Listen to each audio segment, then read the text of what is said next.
lingkungan SMP Nurul Islam. Pada kesempatan kali ini saya bermaksud mengumpulkan Bapak Ibu guru di sini guna menindaklanjuti apa yang telah saya dapatkan saat pelaksanaan rapat di tingkat Kabupaten Serpang, di mana yang selama ini menjadi permasalahan kita adalah tentang rendahnya atau kurangnya kemampuan literasi dan numerasi pada siswa kita. Semua itu didapat, semua itu kita dapatkan, kita ketahui dari hasil pembelajaran kita, hasil akhir penilaian setiap semesternya, dan yang terbaru adalah hasil dari rapor pendidikan yang kita terima.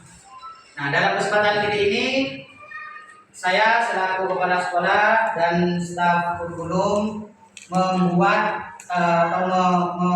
sebuah kelompok belajar atau kombel, di mana kelompok belajar ini bertujuan untuk membantu meningkatkan khususnya kemampuan literasi dan numerasi di sekolah kita.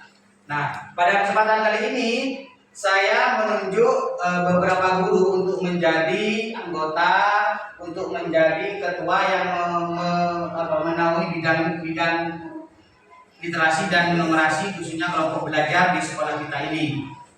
Jadi nanti kedepannya kelompok belajar ini diharapkan aktif dalam kerjasama, mulai dari menganalisis kegiatan pembelajaran yang kurang, mencetuskan ide-ide bagaimana cara kita meningkatkan kemampuan membaca dan berhitung pada siswa kita. Langsung saja saya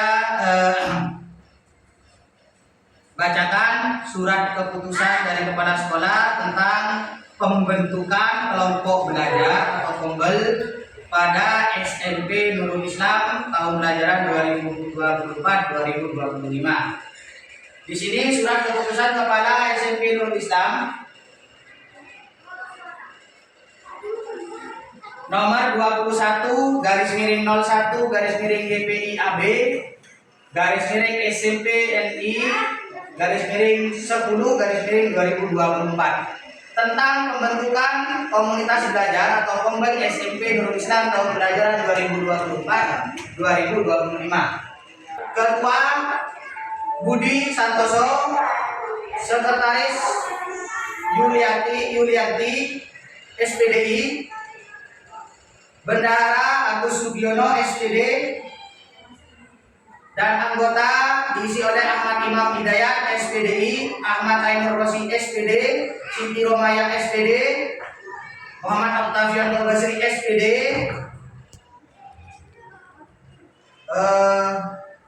Ahmad Fikri Budianto SPD.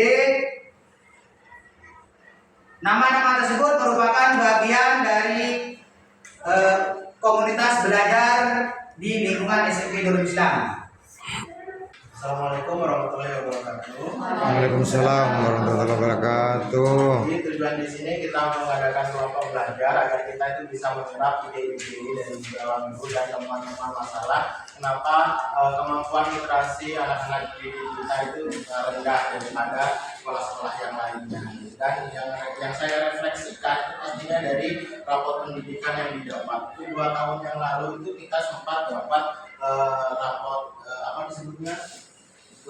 Bos kinerja kan. Jadi kalau misalkan nilai ANBK-nya itu bagus, jadi sekolah itu dapat bos kinerja gitu. Jadi untuk melakukan operasional sekolahnya itu ada dana tambahan kinerja gitu.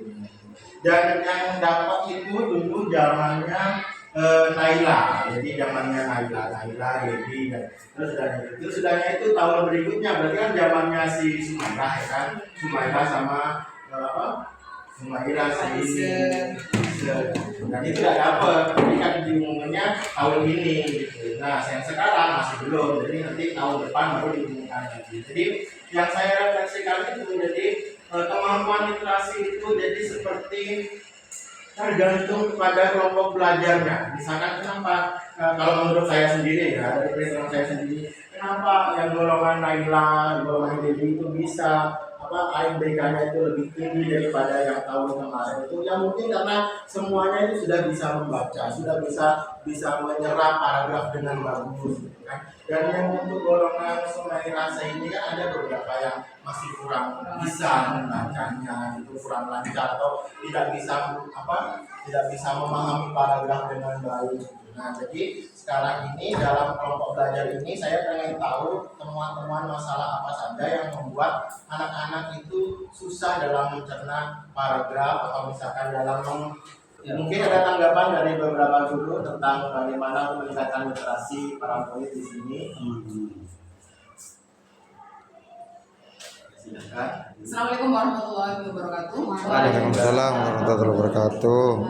Di sini ada beberapa hal yang saya temukan ya tentang kurangnya literasi baca tulis di dalam siswa atau kelas. Yaitu yang pertama, memang dari beberapa siswa itu ada yang kurang lancar dalam membaca, sehingga minat baca mereka itu kurang. Nah, terus yang kedua, mereka itu dari beberapa siswa itu tidak sadar akan pentingnya membaca. Contohnya, ketika disuruh baca teks saja satu halaman, ada beberapa siswa yang kayak ogah-ogahan, males baca lagi seperti itu. Nah, terus yang ketiga, ada beberapa mungkin dari mereka yang tidak paham atas teks bacaan yang mereka baca, apalagi jika konteks bacaan yang mereka baca itu tidak sesuai dengan kehidupan nyata, sehingga kemampuan menalar mereka itu dalam mencerna masalah itu kurang. Nah, seperti itu yang saya temukan. Terima kasih. Assalamualaikum warahmatullahi wabarakatuh. Waalaikumsalam warahmatullahi wabarakatuh.